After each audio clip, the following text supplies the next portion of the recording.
સુરતમાં ઝી 24 કલાકના અહેવાલની ધારદાર અસર થઈ છે। સુરત મનપાએ તાત્કાલિક ધોરણે પોલીસને કરી છે અરજી। જી હા, અરજી બાયોડાયવર્સિટી પાર્કમાં નશો કરનારાને અપાઈ છે સૂચના। સુરત મનપાએ પાર્કમાં સુરક્ષામાં વધારો કર્યો છે। બાયોડાયવર્સિટી પાર્કમાં ઠેર ઠેર ગંદકીનું સામ્રાજ્ય પણ જોવા મળ્યું હતું।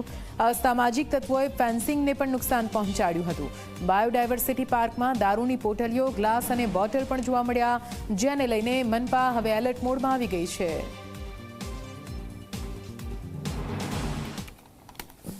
ઝી 24 કલાકના અહેવાલની ધારદાર અસર ફરી એક વખત જોવા મળી રહી છે। બાયોડાયવર્સિટી પાર્કમાં જે રીતે અસામાજિક તત્વો દ્વારા જે વોલી ઉપર જે ફેન્સિંગ તાર જે છે તે તોડીને અંદર આવતા હતા અને નશાકારક જે પદાર્થો છે તેનું સેવન કરતા હતા।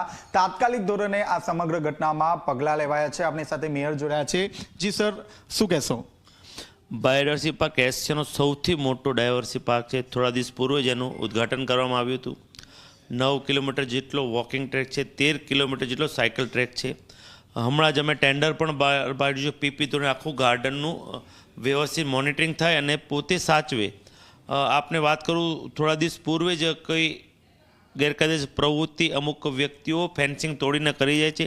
એ માટે મહાનગરપાલિકામાં મેં સૂચના આપી છે અને મહાનગર અધિકારીએ એક અરજી સ્વરૂપે પોલીસ સ્ટેશનમાં પણ આપી છે કે આવા ગુનેગારને ગોતી અને એફઆઈઆર દાખલ કરે કે બીજી વાર આવો બનાવ નહીં બને। અને સુરત મહાનગરપાલિકા પણ વધારે ચુસ્તપણે સિક્યુરિટી પણ વધારે મૂકી દીધી છે કે આવી પ્રવૃત્તિ બીજી વાર ન બને। તો આ હતા મેયરજીઓ દ્વારા સ્પષ્ટપણે કહેવામાં આવ્યું છે કે સમગ્ર ઘટનાને લઈને તાત્કાલિક ધોરણે પોલીસને અરજી પણ કરવામાં આવી છે અને આવા અસામાજિક તત્વો વિરુદ્ધ તાત્કાલિક ધોરણે ફરિયાદ નોંધવા માટે પણ આદેશ કરી દેવામાં આવ્યા છે। કેમેરામેન પ્રશાંત જીવડે સાથે ચેતન પટેલ, ઝી મીડિયા, સુરત।